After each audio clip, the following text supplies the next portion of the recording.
Hi, I'm Randall Grahm from Bonny Doon Vineyard, and you're watching Understanding Wine with Austin Beeman.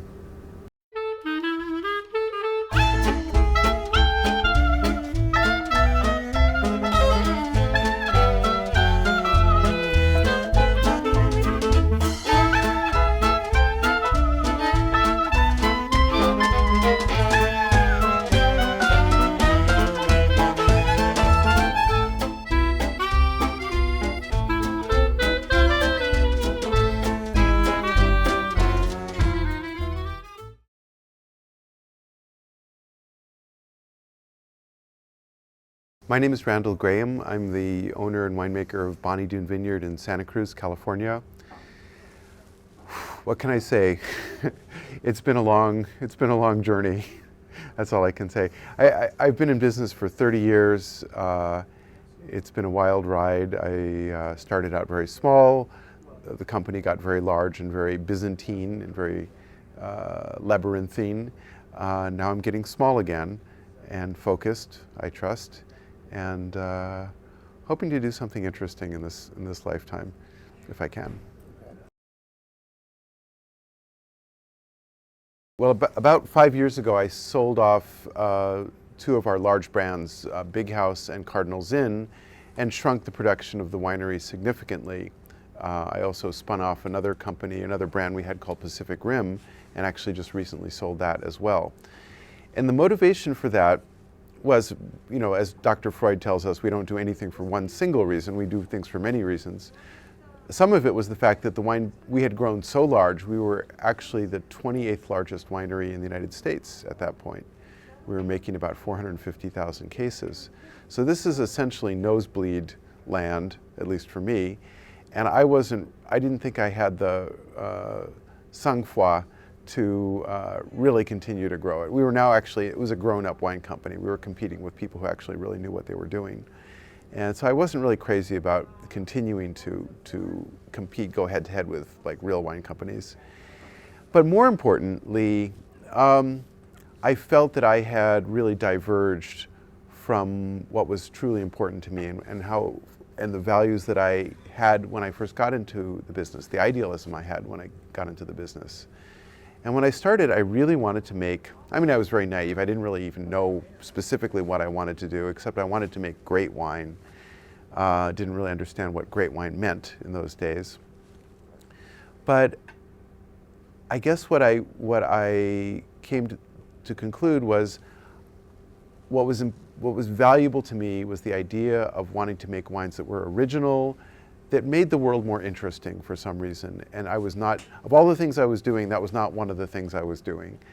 There was nothing necessary about any of the wines I was making. They were pleasant wines, they were good values, they were fun, they had cute labels, but the world truly did not need any of these wines. So I wanted to make wines that really the world actually needs. And I believe that there's a very special category of wines which the French call a vin de terroir, a wine that expresses a sense of place. I think these are the only wines that really deeply enrich the world, and these are the wines that I want to make.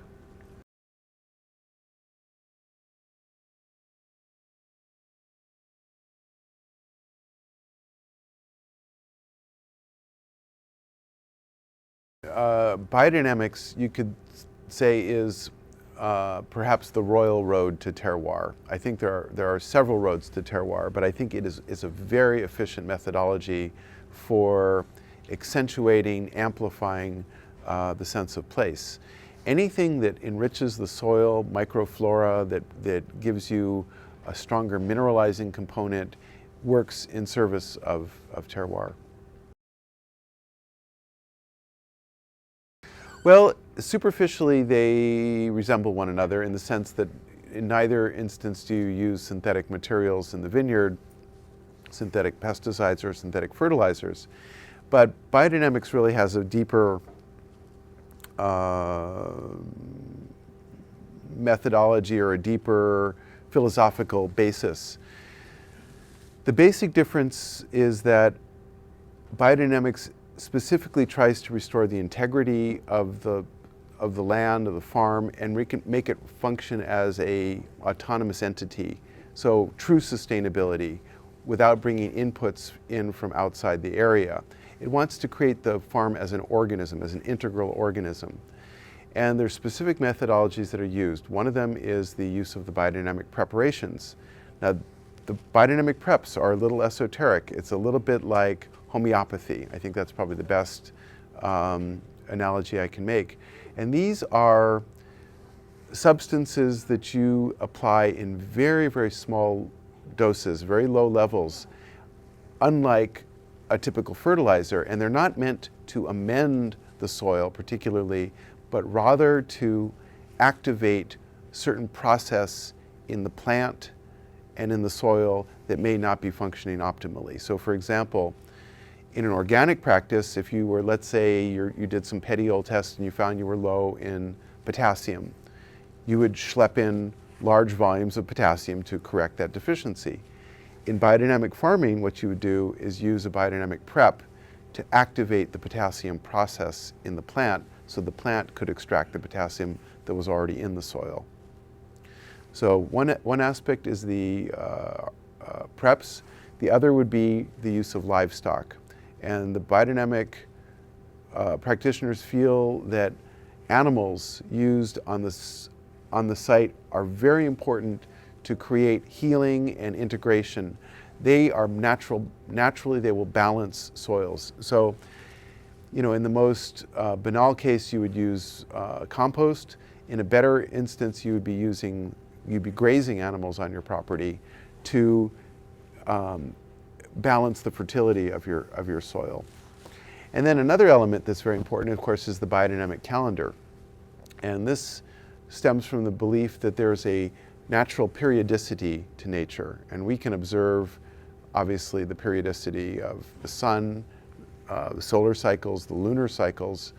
But there's also a belief that we are in communication with all the celestial bodies, the constellations and such, and that there is this natural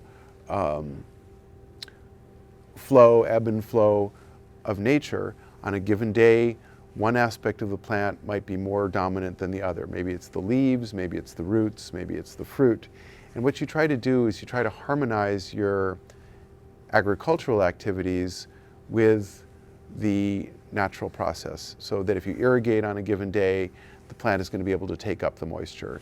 If you sow your seeds on a given day, they're going to have a greater likelihood of germinating, that sort of thing.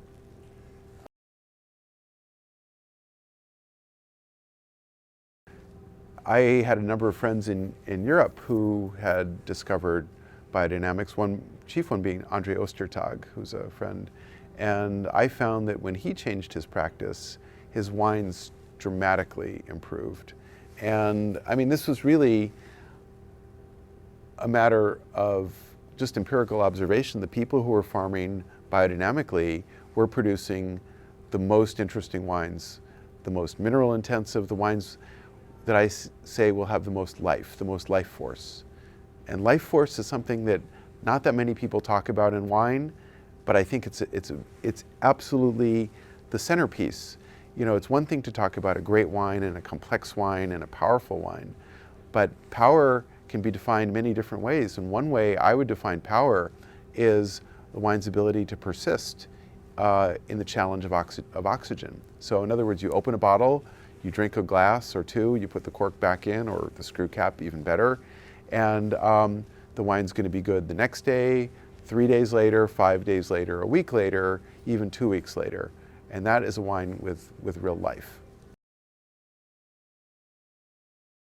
The wines we farm from our vineyard, which is of course unfortunately no longer our vineyard in Soledad, all the ones from the Ca del Solo vineyard had sensitive crystallizations on the labels. And a sensitive crystallization is, if you will, a snapshot or a fingerprint of the wine. It's a visualization of the wine.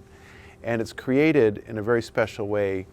You take a little bit of the solution of the wine, you mix it with a reagent solution, and you crystallize it in a petri dish overnight. You evaporate it. And then you take a photo, you put it on a light table, and then you take a photograph of it. And you'll see certain characteristic patterns. You could almost say this is a lot like reading tea leaves. And this crystallization is actually reflective of essentially everything. Everything that touches the wine, from the vineyard it's grown in to how it was made, even to the mental state, the emotional state of the person who's making the crystallization. So it touches many different facets. They're very hard to read. I don't pretend to know how to read them very well. I can observe the most rudimentary aspects, but it's very powerful and it's kind of eerie. The technique was first invented, one of the early applications of it was to actually do medical diagnosis, and apparently it was very successful in diagnosing cancer. And if you know how to read it, it's still an interesting diagnostic tool for certain medical conditions. They shouldn't, except that biodynamic winemaking generally correlates. I mean, biodynamic winemaking in and of itself is not a guarantor of great wine, or even good wine, or even drinkable wine. It's basically just that somebody has chosen a particular path. It often correlates to wines that are less manipulated, that are more natural, that have certain qualities. And ultimately, a wine consumer should really care about the wholesomeness of his product, of the product they consume. Is it going to kill them? Is it going to make them sick? And do they like it? And what gets me is the detractors of biodynamics, who refuse to buy biodynamic wines because the principles in their production are not scientific. That's not the right question. The question is, I mean, who cares whether the maker of the wine thinks the earth is flat or the earth is round? If they're making wines that you enjoy, that are nourishing to you aesthetically and chemically, if you will, just enjoy the wine, for God's sakes, and shut up.